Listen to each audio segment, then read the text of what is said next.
Ang merchandiser, isang mahalagang bahagi ng supermarket. Sa pagpasok natin sa isang supermarket, nakikita natin ang mga sari-saring produkto. Maayos itong nakaayos sa mga istante, malinis at maganda sa paningin ang mga paninda. Dito papasok ang kahalagahan ng isang merchandiser.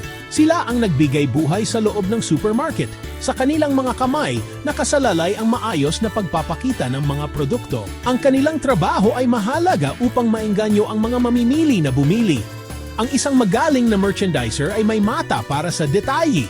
Maayos nilang naipapaliwanag ang mga produkto sa mga mamimili. Alam nila kung paano gawing kaakit-akit ang bawat sulok ng supermarket. Kaya naman, sila ay itinuturing na isa sa mga susi sa tagumpay ng isang supermarket. Tungkulin ng isang merchandiser, higit pa sa pagsasaayos. Ang trabaho ng isang merchandiser ay hindi lamang basta pagsasaayos ng mga produkto.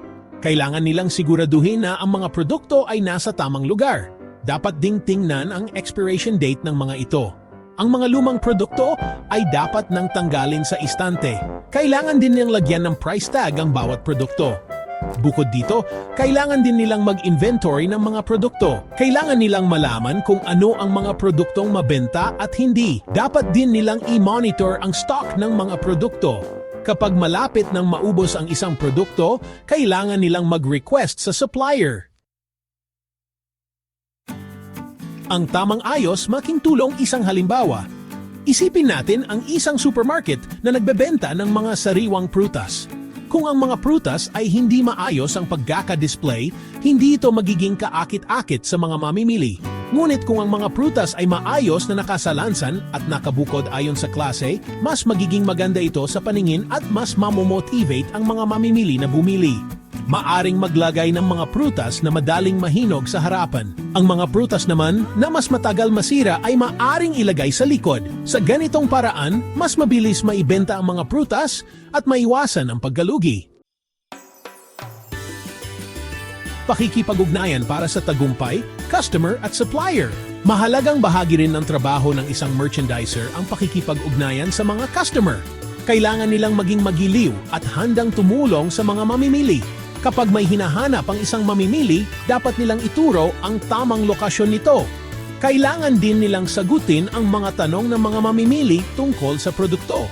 Bukod sa mga customer, mahalaga rin ang pakikipag-ugnayan ng merchandiser sa mga supplier. Kailangan nilang magkaroon ng magandang relasyon sa mga supplier upang makakuha ng mga magagandang deal at discounts. Kailangan din nilang makipag-ugnayan sa mga supplier upang malaman ang mga bagong produkto na available sa merkado.